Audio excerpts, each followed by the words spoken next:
What's up? 2 weeks ago, I was at a networking event, and my first like big networking event. I've never been to these things, and I was invited by Crown Prince Daniel of Sweden, and it was in Malmö, and it was in their like old court, and it was a very big, building with a old like big hall of like history, and it was very cool. Now, this was a experience that I will not forget, and I want to share it with you. Now, it, 1.5 months ago, the head teacher of entrepreneurship at my school contacted me, and he asked me if I wanted to go with him and two other students to this event, because we had gotten some invitations. Our school had gotten some invitations to this, and of course I said yes. And I was super stoked. He said that this was arranged by the Crown Prince of Sweden. And this was a big thing for me, and it still is. So at the day of the networking event, or I don't know what to call it, we went there, me and two other guys from the school and the teacher. Now, we said to one another that we were not to have big expectations. Like, we didn't know what to expect. We had never been to any of these things, and we were just like, let's see what this is.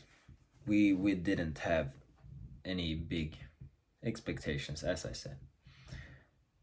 Now, we went in there, and it was great. We walked up a big spiral stairs with a red carpet, and they gave you coffee, and you took your coat, and you got a name badge right here, and it was cool.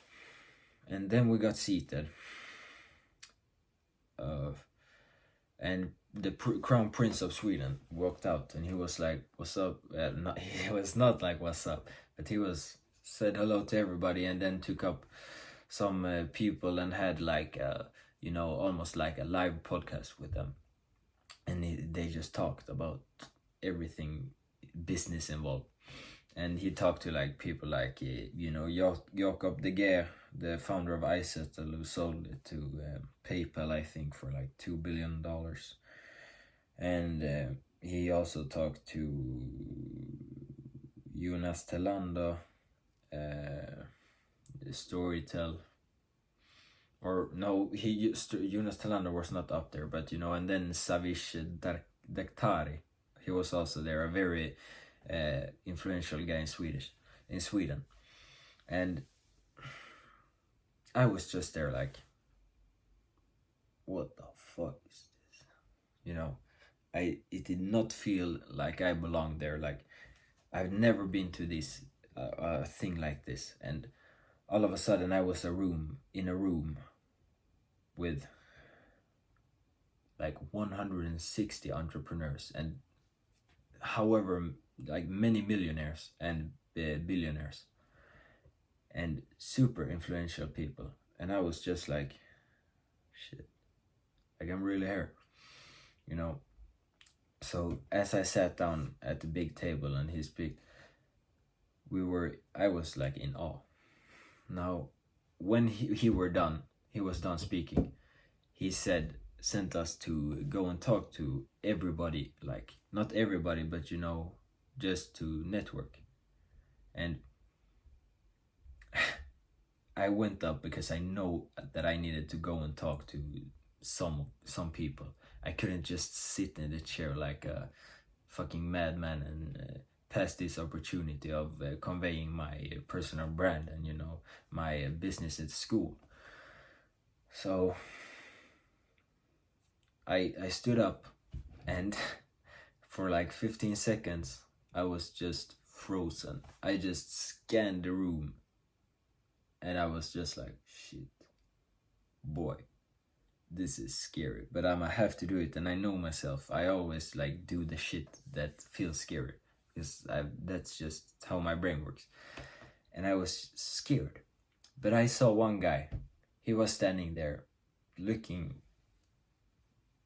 at the front, and he didn't talk to anybody, and I was just like, my prey.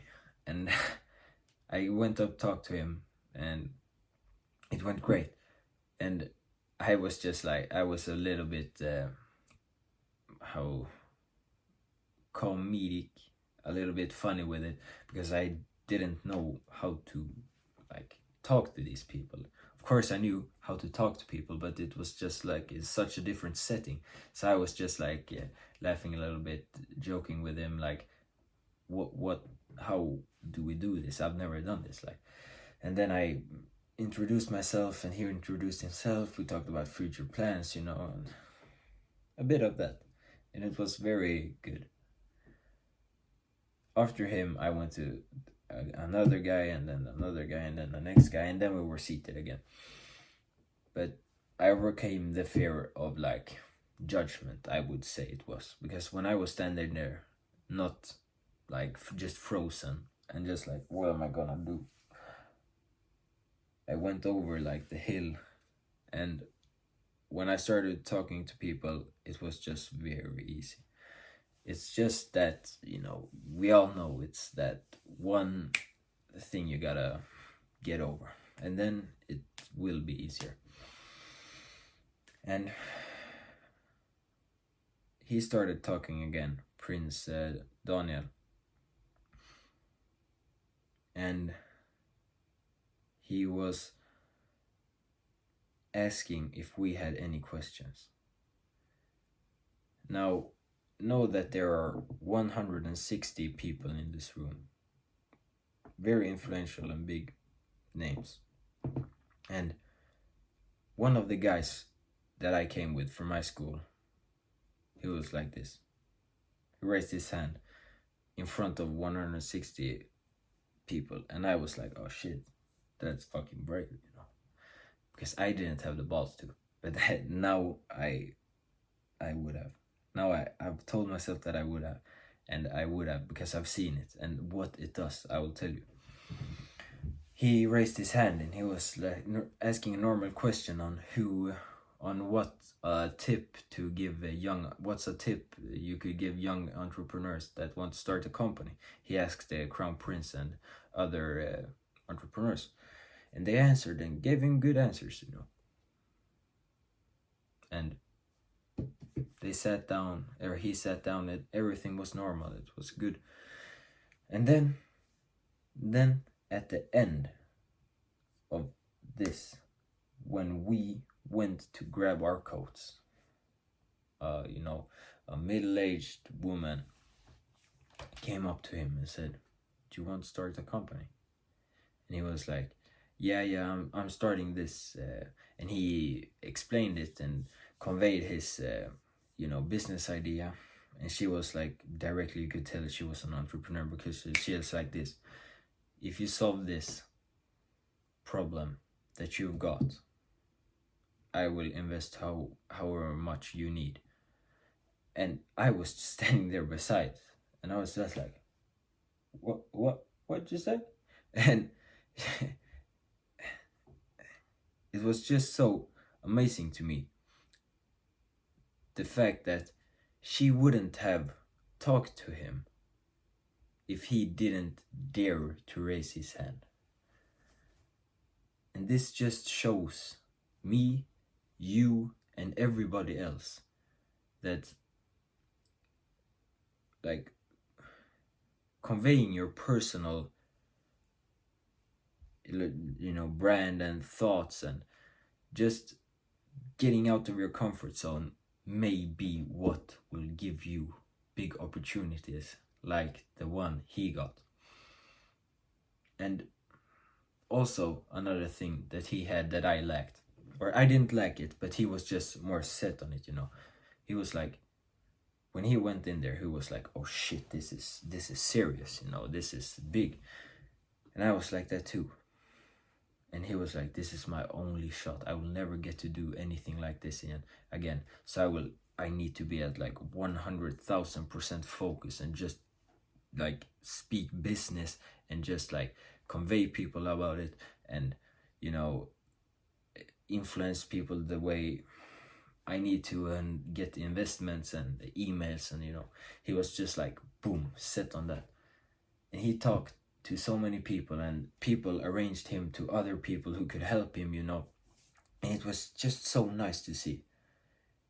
And that was also due to the fact that he gave his all, because he didn't think that he would get a second chance. If if you if I were to do that, I would also, like, I think I would ask like questions and be more precise about what I needed to do, and just like more alert. And got the he really did that well, and I am very grateful for that he did it. Now I know how to do it, and I've seen it at hand. And I'm just like, I was very uh he gained a lot of respect in my eyes for being that, almost pushy with the top 30 most influential people on the planet. And it was just cool to watch. And next time that I go to one of these, I will also be a bit more like, this is my last shot. And even though it probably won't be, that mentality will get you much further. I've seen it at first hand. And there was also this quote that one guy, or this is no quote, it's a saying. And this guy said,